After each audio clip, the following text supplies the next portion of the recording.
So, nakalagay dito o nakasulat dito, my remote and phone or my phone ni cellular. So, may salitang Spanish siya and then may English din. So, nakinig to. Kung ano yung mga sasabihin ko, minsan ginagaya niya.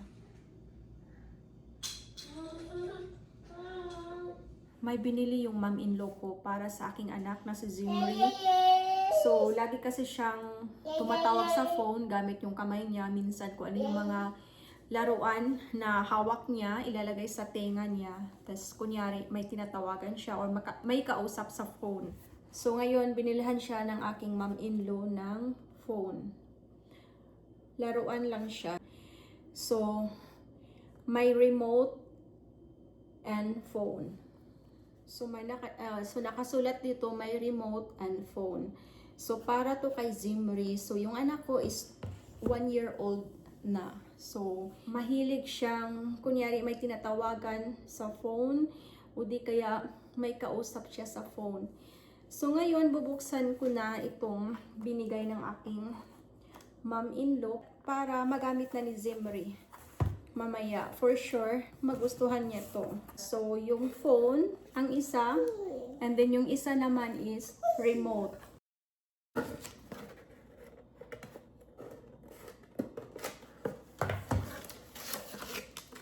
So, may instruction pa siya dito. May battery. So, lahat siya AAA na battery. Ito yung remote, colorful. So, ito yon. Yan, natutuwa na siya.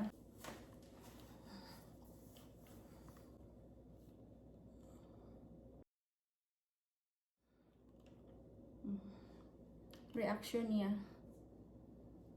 Pag bata talaga, no? Simpleng bagay, masaya na.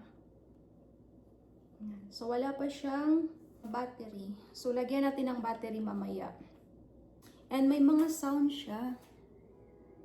Ayan. May sounds.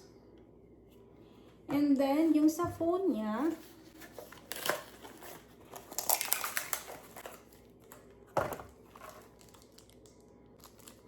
ang cute.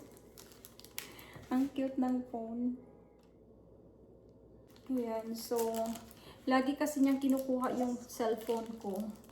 And then, minsan, kung ano yung mga mahawakan niyang mga bagay o di kaya mga laruan, ginawa niya yung laruan, kinuha niya, tapos nilagay niya sa tenga niya. Kunyari, may tinatawagan o di kaya may kausap sa phone.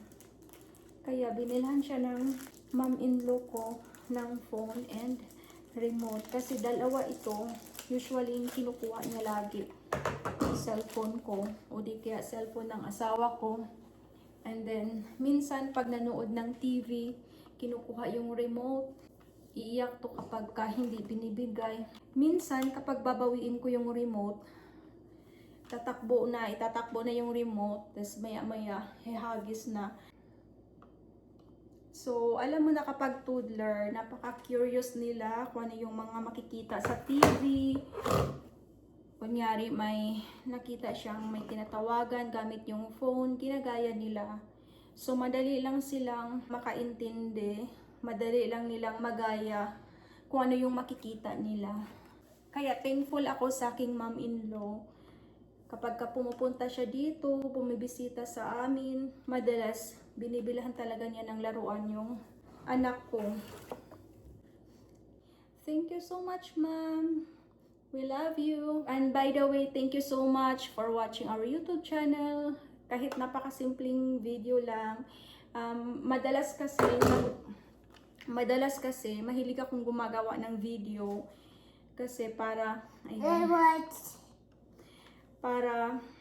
as memories na pagdating ng 5 years from now, 10 years from now. So, kung ano yung mga ginagawa ko, minsan dinodocument ko o nagfi-film ako.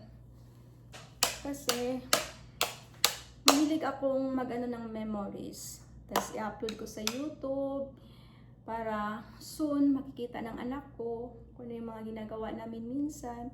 hindi lahat dinudukot ko. Depende lang sa time and depende din sa mood ko. So, ayan, thankful ako sa aking mom-in-law na supportive naming mag-asawa. So, say bye-bye. Bye! Thank you so much for watching and please subscribe our YouTube channel, Team and I. Bye! Say bye-bye. Bye! Say bye-bye. Bye! Mwah! Say bye-bye.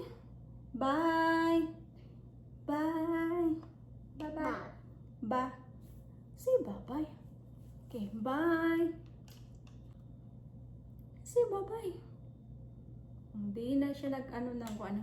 Anyway, thank you. Bye! And God bless. God bless everyone. Bye-bye. Bye.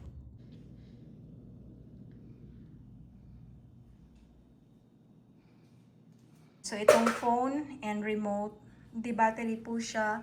And yung battery is AAA. So, dito sa box, may nakasulat, may remote, and then may Spanish din siya. So, na siya about sa weather, channel, and then meron siyang music, volume, settings, or setting. And then, na siya mga big numbers, flashing lights, and then music. Sa my phone, ni cellular. Na siya'y animal icons, calculator icon, music, full screen, camera icon, dial, and call buttons. So, learning through play. Yan lang. Thank you so much. Bye!